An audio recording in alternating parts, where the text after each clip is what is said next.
Hello hi, నేను మీ సత్య. ఈరోజు Musk melon. ఎంతమందికి తెలుసు ఈ మస్క్ మిలాన్ అంటే? వైట్ తర్బూజానండి. మా పాప చూడండి ఎలా ఆడుకుంటుందో. ఇలా పీసెస్గా కట్ చేసుకోవాలి మస్క్ మిలాన్ని. దాంట్లో ఉన్న ఇత్తులన్నీ తీసేయాలి. తీసేసి మంచిగా ఇలా పీల్ చేసుకోవాలి. అండ్ మా పాప నాకు కావాలని తీసుకుంటుంది చూడండి, తిన్న చిన్న పాప. ఈ టైంలో మస్క్ మిలాన్, ఈ ఎండాకాలంలో మస్క్ మిలాన్, వాటర్ మిలాన్ తింటే హెల్త్కి చాలా మంచిది కదా. అండ్ మా పాప చూడండి కాళ్ళకి ఏమో అయిందని చూసుకుంటుంది. నాకు కూడా చెప్తుంది ఏమో అయిందని చూడమని. వాళ్ళ అక్క చూస్తుంది, వాళ్ళ అక్క కాళ్ళకి కూడా చెక్ చేస్తుంది.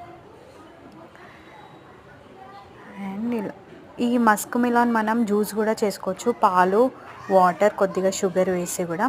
చూడండి అన్నీ ఇలా పీల్ చేసి పెట్టేసుకున్నాక ఇలా పీసెస్గా కట్ చేసుకోవాలి. అండ్ వీటి ఇత్తులు ఉంటాయి కదా, ఇవి మంచిగా వాష్ చేసుకొని ఎండకి మంచిగా ఎండ పెట్టుకున్నాక ఇత్తులని తింటే టైం పాస్ భలే ఉంటుంది అసలు. అండ్ చూడండి చక్కెర వేసుకొని కలుపుకొని సర్వ్ చేసుకొని తినడమే. ఫస్ట్ మా పాపనే టేస్ట్ చేస్తున్నది. సబ్స్క్రైబ్.